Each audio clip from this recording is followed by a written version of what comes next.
हिंद साथियों, अगर अभी तक आपने हमारे चैनल सोशल जंग को सब्सक्राइब नहीं किया है तो सब्सक्राइब जरूर करें और बेल आइकन दबाना ना भूलें ताकि हर लेटेस्ट धमाकेदार खबरों की अपडेट आप तक पहुंचाई जा सके।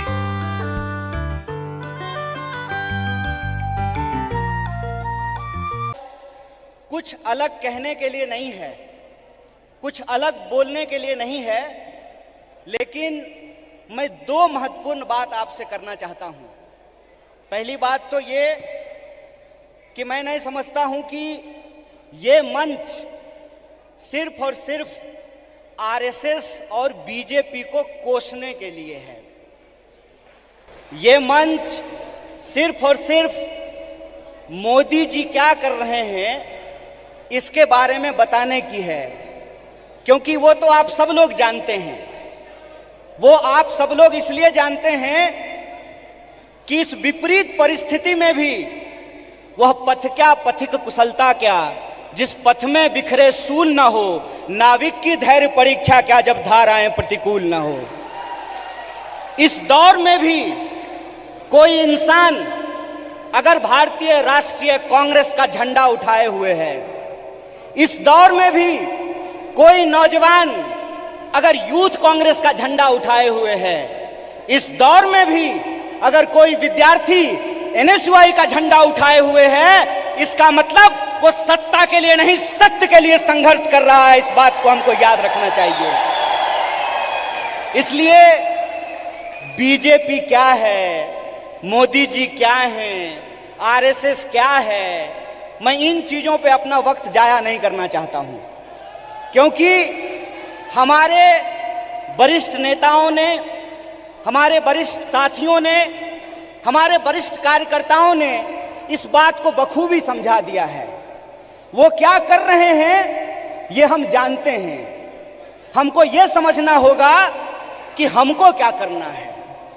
आज जब हम इस कार्यक्रम में शामिल हो रहे हैं, जिस कार्यक्रम का नाम है बेहतर भारत की बुनियाद, तो हमारा फोकस इस बात पे होना चाहिए कि यूथ कांग्रेस का कार्यकर्ता होने के नाते, भारतीय राष्ट्रीय कांग्रेस का कार्यकर्ता होने के नाते, एनएसयूआई का कार्यकर्ता होने के नाते, सेवा दल का कार्यकर्ता होने के नाते, महिला कांग्रेस का कार्यकर्ता होने के नाते, इंटक का कांग्रेस कार्यकर्ता होने के नाते, किसान सभा का कार्यकर्ता होने के नाते हम इस देश की बुनियाद के लिए क्या करना चाहते हैं।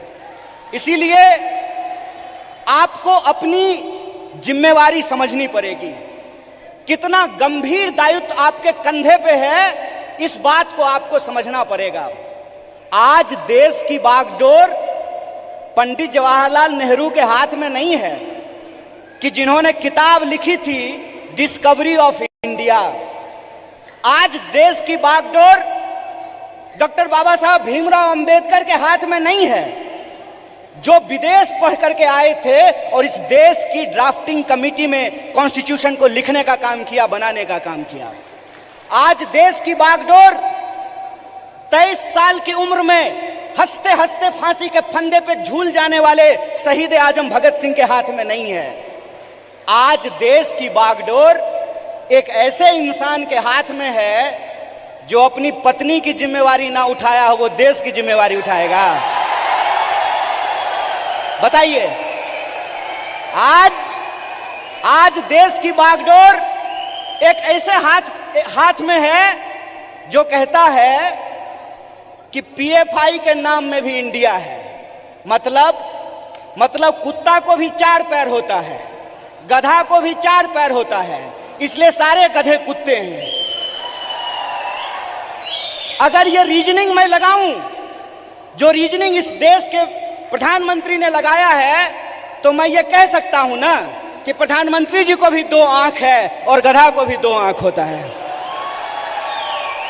बोलिए, मैं ये बात क्यों कह रहा हूं? मेरा कोई मकसद नहीं है कि मैं भाजपा, मोदी और आरएसएस की चर्चा करूं। मैं सिर्फ आपको बता रहा हूं कि कितनी गंभीर परिस्थिति में आज हम खड़े हैं। इतनी गंभीर परिस्थिति में खड़े हैं कि संस्थाओं को तो छोड़ दीजिए, व्यक्तियों को भी बोलने का अधिकार नहीं है। इसीलिए जब आज आप यूथ कांग्रेस का झंडा अपने हाथ में उठाए हुए हैं। जब आप कहते हैं यूथ कांग्रेस जिंदाबाद, इसका क्या मतलब है? इसका मतलब यह है कि जिस देश की 55% आबादी नौजवान हो, जिस देश में दुनिया का हर 5वां युवक भारतीय हो, जिस देश में 45 साल में सबसे ज्यादा बेरोजगारी हो, और जिस देश में जिस दिन कारगिल विजय दिवस मनाया जा रहा था, उससे ठीक कुछ दिन पहले कारगिल में लड़ने वाले शहीदों के परिवार के साथ कैसी नग्नता की गई है, ये वीडियो आप लोगों ने देखा है। इसीलिए आप अपनी जिम्मेवारी को समझिए। आप इस गंभीर समय में जो आपकी भूमिका है उसको आपको समझने पड़ेगी। और मेरा मानना बिल्कुल साफ है, जैसे बिना विचार की कोई राजनीति नहीं होती है, उसी तरह से बिना नौजवान के, बिना विद्यार्थी के कोई पार्टी सत्ता में नहीं आ सकती है। इस बात को याद रखिएगा। अगर आप चाहते हैं कि इस देश में सत्य का शासन हो और सत्ता पे बैठे हुए लोगों का जो अहंकार है, उस अहंकार को चकनाचूर किया जाए, जिस लोकतंत्र की बुनियाद पर, जिस जमहूरियत के दम पर आज उनको कुर्सी पे बिठाई गई है, अगर आप उनको नीचे उतारना चाहते हैं तो इस बात को आपको समझना पड़ेगा कि इस देश के नौजवानों और विद्यार्थियों को सबसे बड़ी भूमिका निभानी पड़ेगी। अगर भारतीय राष्ट्रीय कांग्रेस शरीर है तो एनएसयूआई और यूथ कांग्रेस को दोनों हाथ मलना पड़ेगा। यह बात हम लोगों को समझना होगा। जब तक इस देश का फर्स्ट टाइम वोटर, जिसके मैसेज में, जिसके स्नैपचैट पे, जिसके इंस्टाग्राम में, जिसके व्हाट्सएप पे झूठ परोस करके, मिस इन्फॉर्मेशन परोस करके उनको गुमराह किया गया है, जब तक उनके सामने हम सच्चाई लेकर के नहीं जाएंगे, जब तक हम घर घर नहीं पहुंचेंगे, जब तक हम स्कूल स्कूल नहीं पहुंचेंगे, विश्वविद्यालय नहीं पहुंचेंगे, तब तक इस सत्ता पे बैठे हुए लोगों को हम सत्ता से बाहर नहीं कर सकते हैं और लोकतंत्र को बचा नहीं सकते हैं। जो सवाल है यहां पर कि भारत का बुनियाद क्या है, भारत का बुनियाद है इंडिया। यह बात हम लोगों को समझना पड़ेगा। भारत का बुनियाद है इंडिया, और वो जो इंडिया है, वो इंडिया एक सोच है, और वो सोच को हमको एक एक कार्यकर्ता को अपने व्यवहार में लेकर के आना पड़ेगा। अगर हम महात्मा गांधी का उदाहरण आपके सामने रखें तो किस तरह का एग्जाम्पल हमको देखने का मिलता है। गांधी जी ऐसे नहीं थे कि बुनियाद भारत के कार्यक्रम में आए हैं, कर्नाटक में सरकार भी है तो थोड़ा फोटो वोटो खिंचा करके चल देंगे, ऐसे नहीं होगा। ये मैं आपकी आलोचना नहीं कर रहा हूं, ये मैं अपनी आलोचना कर रहा हूं।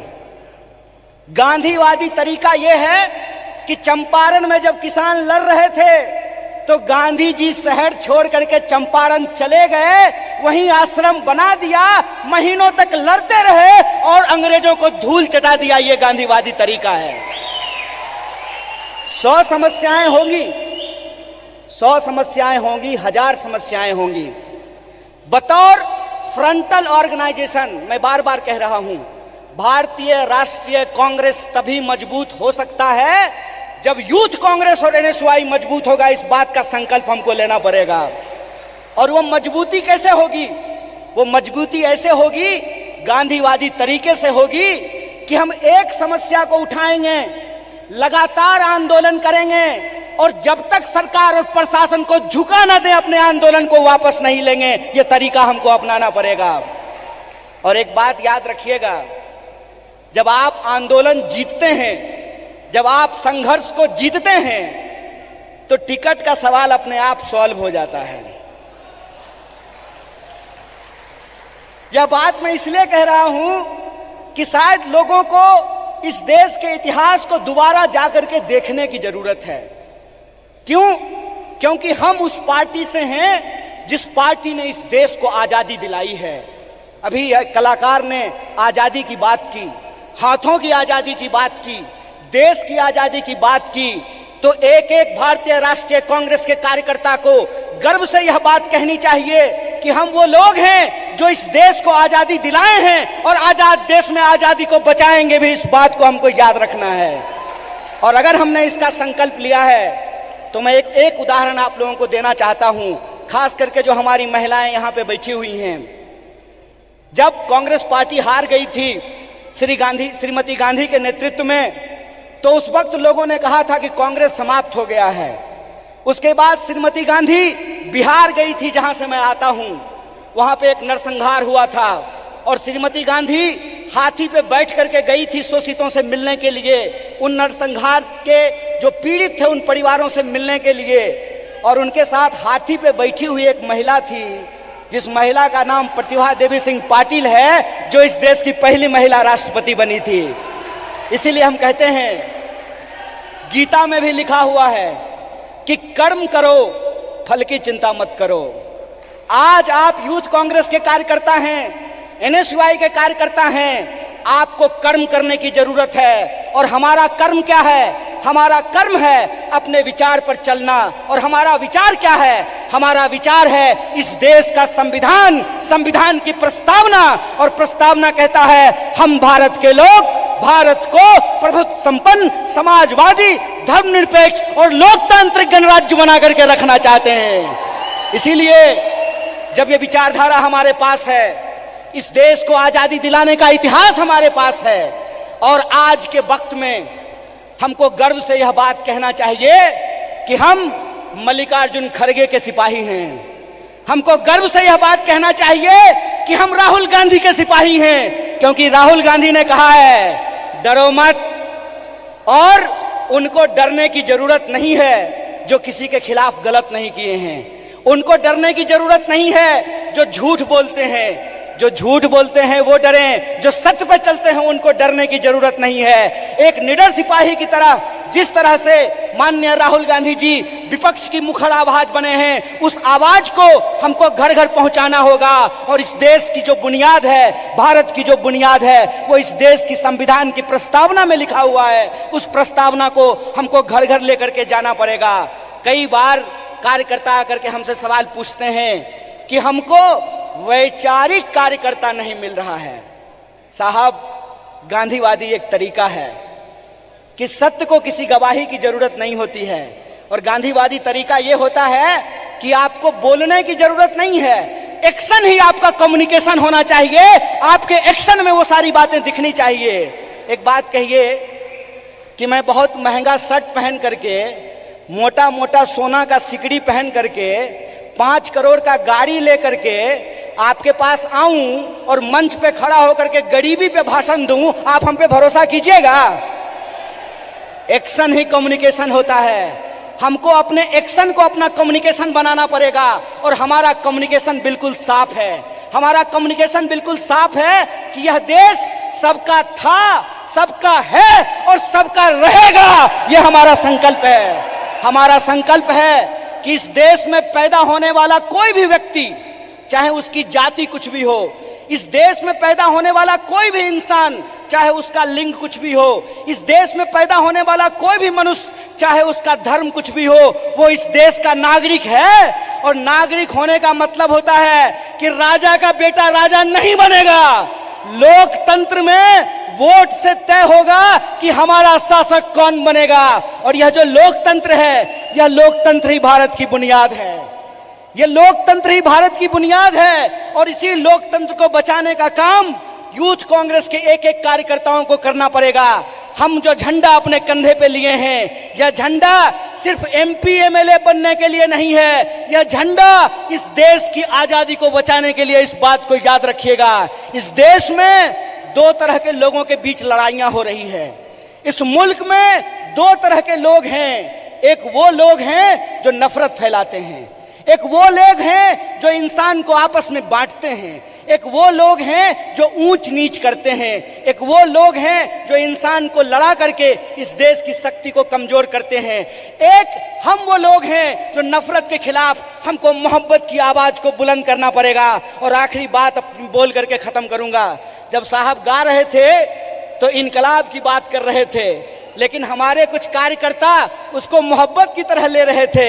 तो आखिरी बात बोल करके खत्म करूंगा कि जो नौजवान इश्क नहीं करता वो इनकलाब भी नहीं कर सकता है। जो इंसान मोहब्बत नहीं कर सकता वो परिवर्तन भी नहीं कर सकता है। हम इश्क करेंगे, नफरत को हराएंगे, संविधान की आवाज को बुलंद करके इनकलाब लेकर के आएंगे और हम उस रास्ते पे चलेंगे जिस रास्ते पे महात्मा गांधी ने चला और एकता का संदेश दिया। हम उस रास्ते पे चलेंगे जिस पर पंडित जवाहरलाल नेहरू ने चला और साहस का परिचय दिया। हम उस रास्ते पर चलेंगे जिस पर डॉक्टर बाबा साहब भीमराव अंबेडकर चले और समानता का बात किया।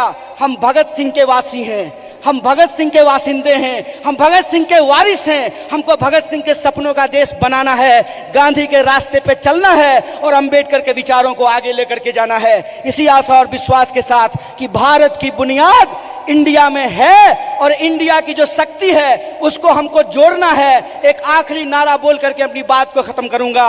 मैं विद्यार्थियों के कार्यक्रम में कहता हूं, जुड़ेगा विद्यार्थी, जुड़ेगा विद्यार्थी, जुड़ेगा विद्यार्थी, उसी तरह से जुड़ेगा नौजवान, जुड़ेगा नौजवान, जुड़ेगा नौजवान, जीतेगा इंडिया। इसी आशा और विश्वास के साथ एक बार फिर से कि इस विपरीत परिस्थिति में भी वह पथ क्या, पथिक कुशलता क्या, जिस पथ में बिखरे सूल न हो, नाविक की धैर्य परीक्षा क्या, जब धाराएं प्रतिकूल न हो।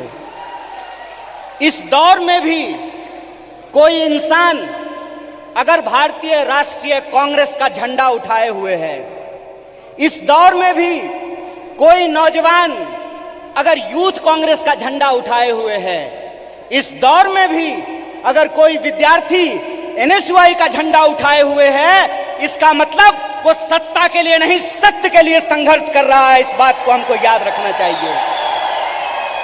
इसलिए बीजेपी क्या है, मोदी जी क्या हैं, आरएसएस क्या है, मैं इन चीजों पे अपना वक्त जाया नहीं करना चाहता हूं, क्योंकि हमारे वरिष्ठ नेताओं ने, हमारे वरिष्ठ साथियों ने, हमारे वरिष्ठ कार्यकर्ताओं ने इस बात को बखूबी समझा दिया है। वो क्या कर रहे हैं ये हम जानते हैं। हमको ये समझना होगा कि हमको क्या करना है। आज जब हम इस कार्यक्रम में शामिल हो रहे हैं, जिस कार्यक्रम का नाम है बेहतर भारत की बुनियाद, तो हमारा फोकस इस बात पे होना चाहिए कि यूथ कांग्रेस का कार्यकर्ता होने के नाते, भारतीय राष्ट्रीय कांग्रेस का कार्यकर्ता होने के नाते, एनएसयूआई का कार्यकर्ता होने के नाते, सेवा दल का कार्यकर्ता होने के नाते, महिला कांग्रेस का कार्यकर्ता होने के नाते, इंटक का कांग्रेस कार्यकर्ता होने के नाते, किसान सभा का कार्यकर्ता होने के नाते हम इस देश की बुनियाद के लिए क्या करना चाहते हैं। इसीलिए आपको अपनी जिम्मेवारी समझनी पड़ेगी। कितना गंभीर दायित्व आपके कंधे पे है, इस बात को आपको समझना पड़ेगा। आज देश की बागडोर पंडित जवाहरलाल नेहरू के हाथ में नहीं है कि जिन्होंने किताब लिखी थी डिस्कवरी ऑफ इंडिया। आज देश की बागडोर डॉक्टर बाबा साहब भीमराव अंबेडकर के हाथ में नहीं है, जो विदेश पढ़ करके आए थे और इस देश की ड्राफ्टिंग कमेटी में कॉन्स्टिट्यूशन को लिखने का काम किया, बनाने का काम किया। आज देश की बागडोर 23 साल की उम्र में हंसते हंसते फांसी के फंदे पे झूल जाने वाले शहीद आजम भगत सिंह के हाथ में नहीं है। आज देश की बागडोर एक ऐसे इंसान के हाथ में है जो अपनी पत्नी की जिम्मेवारी ना उठाया हो, वो देश की जिम्मेवारी उठाएगा। बताइए।